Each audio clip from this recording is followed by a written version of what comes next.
یہ بتاؤ کہ تم اپنے گورنر اپنے امیر محمد بن یوسف سقفی کو جانتے ہو؟ بڑی بے باکی کے ساتھ بڑی جرت کے ساتھ کہنے لگا وہ ظالم جابر اللہ کا دشمن.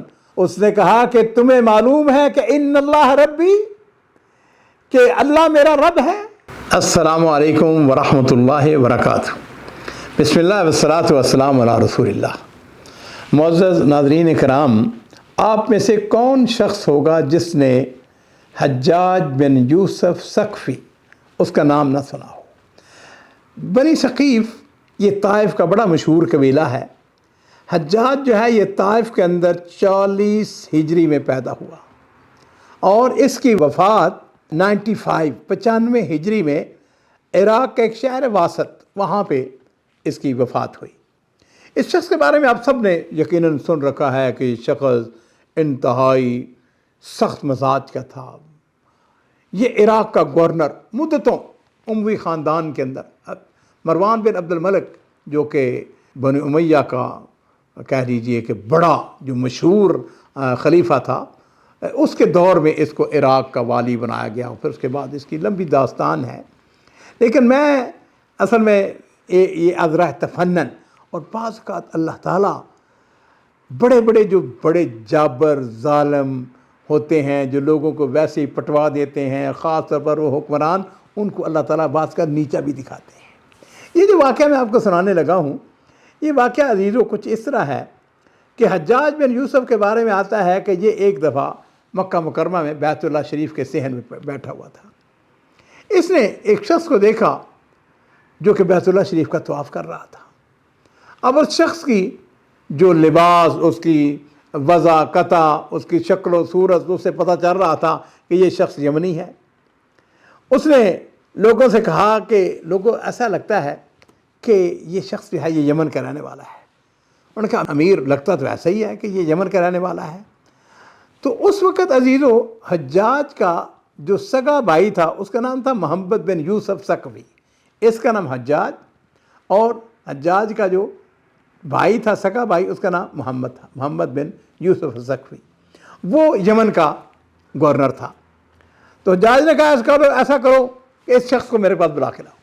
لوگ گئے، انہوں نے جا کے کہا امیر جو ہے وہ تم کو بلا رہے ہیں. خیر جی، وہ آ گیا. آپ کو پتہ ہے کہ حضرت اسماعیل علیہ السلام کی جو شادی تھی وہ کہاں ہوئی تھی؟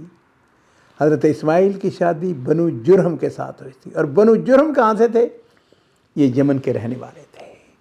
گویا کہ ہم یہ کہہ سکتے ہیں کہ نبی کریم صلی اللہ علیہ وسلم کے جو ننہال بنتے ہیں، یعنی اسماعیل علیہ السلام کی اولاد میں سے تھے نا آپ، تو وہ کہاں کے رہنے والے تھے؟ وہ یمن کے رہنے والے تھے.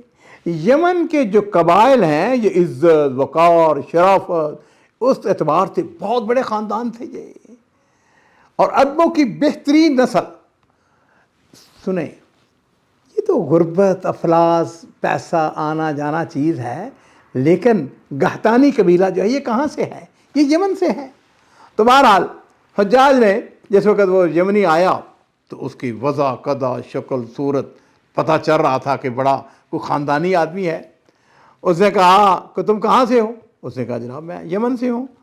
اس نے کہا اچھا یہ بتاؤ کہ تم اپنے گورنر اپنے امیر محمد بن یوسف سقفی کو جانتے ہو؟ اس نے کہا بالکل جانتا ہوں. اس نے کہا پھر یہ بتاؤ کہ تم اس کے بارے میں کیا کہتے ہو؟ اس نے کہا بڑی بے باکی کے ساتھ بڑی جرت کے ساتھ کہنے لگا وہ ظالم جابر اللہ کا دشمن، اللہ اسے رسوا کرے جہاں پہ بھی ہو. اللہ تعالیٰ اس کو، یعنی اپنی زبان میں ہم کہتے، اور یہ باتیں کہاں کس کے سامنے کر رہا ہے؟ حجاج بن یوسف اس کے سامنے باتیں کر رہا ہے. حجاج کے چہرے پر غصہ سرخ ہو گیا. اس نے کہا تمہیں معلوم ہے کہ یہ شخص جس کے بارے میں تم یہ بکواسات اور یہ باتیں کر رہے ہو میرا سگا بھائی ہے؟ تو یمنی نے جو اس کو جواب دیا عزیزو وہ سننے والا ہے. اس نے کہا کہ تمہیں معلوم ہے کہ ان اللہ ربی، کہ اللہ میرا رب ہے. یعنی اس نے ایک دفعہ اس کو دھمکی دی اور اس نے کیا کہا؟ اس نے کہا میرا رب اللہ ہے، تم اپنے بھائی کا جتنا جی چاہے دفاع کر لو، جتنا جی چاہے اس کا بارے میں باتیں کر لو، لیکن کیا تم بھول گئے ہو کہ میرا اللہ جو ہے وہ میرا رب ہے اور وہ اس بات پر قادر ہے کہ وہ تمہیں مجھ سے روک سکتا ہے، اپنے بندے کا بدلہ لے سکتا ہے، تم مجھے کوئی نقصان نہیں پہنچا سکتے۔ عزیزو، یہ باتیں سننے والی تھیں۔ اب حجاج کے سامنے کون ایسی بات کر سکتا تھا؟ لیکن جب اس نے اپنے رب کا، اس کی جبروت کا، اس کی عظمت کا، اس کی قدرت کا تذکرہ کیا تو حجاج جو ہے اس کے دل میں اس یمنی کی عظمت، اس کی بڑائی بڑھ جاتی ہے۔ اور اس نے پتہ کیا کہا؟ اس نے کہا جاؤ جا کے اپنا طواف مکمل کرو۔ اور وہ جو لوگ اس کے پاس بیٹھے ہوئے تصور کر رہے تھے کہ ابھی اس یمنی کا حشر کیا ہوگا، کچھ نہیں کہا سکا۔ عزیزو، یہاں پہ ایک سوال پیدا ہوتا ہے اور وہ یہ ہے، حجاج سے کس نے اس یمنی کو نجات دی؟ اس کا جواب جو ہے کہ اکیلا رب کا خوف۔ وہ یمنی جو تھا اس کے دل میں کس کا خوف تھا؟ اللہ کا خوف، اللہ کا ڈر، توحید، عقیدہ۔ یہ وہ چیزیں ہیں، اللہ کے اوپر مکمل یقین، اچھا گمان، اور اس بات کا بھروسہ، یقین کہ نفع اور نقصان کا مالک جو ہے وہ صرف اور صرف اللہ تعالیٰ کی ذات ہے۔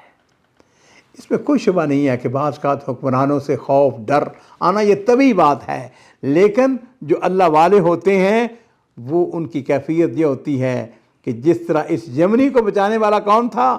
اللہ تعالیٰ کا خوف، اللہ پر اچھا گمان، اس کا اللہ پر مضبوط یقین، اور اس کے ساتھ ساتھ اپنے رب کو راضی کرنے کی خواہش، اس نے اس کو اس سے بچا لیا۔ عزیزو، یہ جو ہوتا ہے نا، اللہ تعالیٰ کا ایک نظام بنا ہوا ہے کہ جو صالحین ہیں، جو نیک لوگ ہیں، جو اپنے دل میں اللہ کے علاوہ کسی کا خوف اور ڈر نہیں رکھتے، اللہ تعالیٰ ان کو عزت اور وقار عطا فرماتے ہیں۔